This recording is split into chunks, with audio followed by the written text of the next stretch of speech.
Terrible caso. Vayamos ahora a otro tema por demás preocupante también y triste, dependiendo un poquito de cómo vaya avanzando esta cuestión. Hablamos de Teo, un chico de 9 años, que necesita un corazón. De hecho, es prioridad absoluta ya para el Hospital Pediátrico Niños de Acostañú. Nuestra compañera Laura Penayo conversó, de hecho, con autoridades tanto del hospital como con familiares para saber un poquito más acerca del caso de Teo. Laura, adelante. Así es, Jorge, y esta mañana pudimos conversar con el padre de este pequeño que nos comentaban que ya el 1 de agosto ellos salían junto a su esposa desde su casa que está ubicada en Alto Verá, Itapúa, en busca de atención médica para su hijo de 9 años que padece una cardiopatía congénita.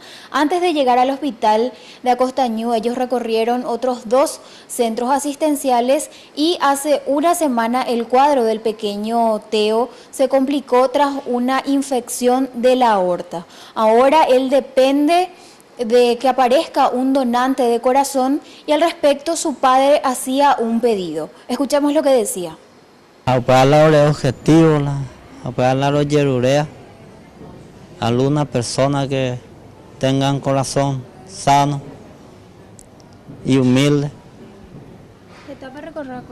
Sí, está desde el 1 de agosto, no sé, se hacen las familiares.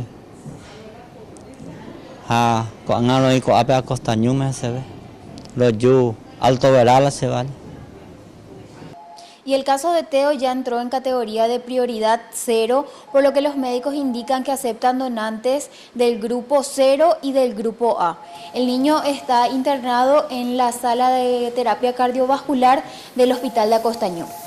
Bien, gracias Laura, gracias. Vamos a ver si es que aparece en las próximas horas, los próximos días, algún donante para este chico que ya ustedes lo escucharon, lo necesita y con suma urgencia. Para aquellos que quieran seguramente más informes, pueden comunicarse directamente con referentes del Hospital Acostañú para más datos sobre el caso.